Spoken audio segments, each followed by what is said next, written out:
Tahu panjenengan fingerprint ini lagi absen Pak nang kantor. Ini untuk analisa ternyata. Nah, kalau memang belum ada yang tahu nggak apa-apa, Tri. Sekarang pertanyaan saya, Bu, ini mesti wis ngerti. Tahu nggak, pernah dengar nggak namanya tes IQ? Nah, baru nek ngomong tes IQ ngacung saya, walaupun belum pernah dites. Nah, sekarang perbedaannya apa antara tes sidik jari dan tes IQ? Panjenengan biar nggak salah paham. Nah, kalau tes IQ itu hanya mengukur IQ-nya. Bentuknya seperti ini. Pak Rianto kok duwe wong saya dulu sebelum disidik jari 9 tahun yang lalu kerjaan saya ngetes IQ anak-anak. IQ itu nanti misalnya contoh anak panjenengan dites IQ ya nanti dapat seperti sertifikat 1 lembar. Nah, apa nih Pak sing dilihat IQ-nya?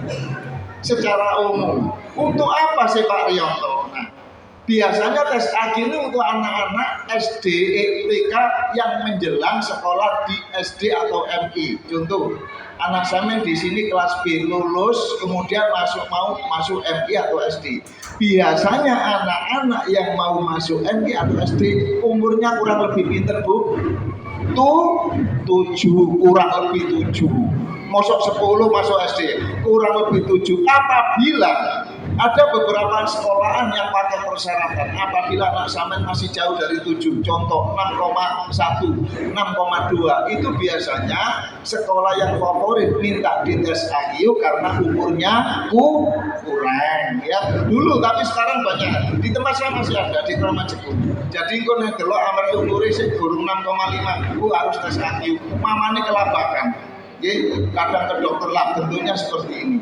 Untuk apa Pak? Ya nggak jauh untuk persyaratan. Dan tes IQ ini nggak bisa ini. Wong tes IQ itu kadang IQ itu koyo iman ya Bu. Kadang api kadang elek.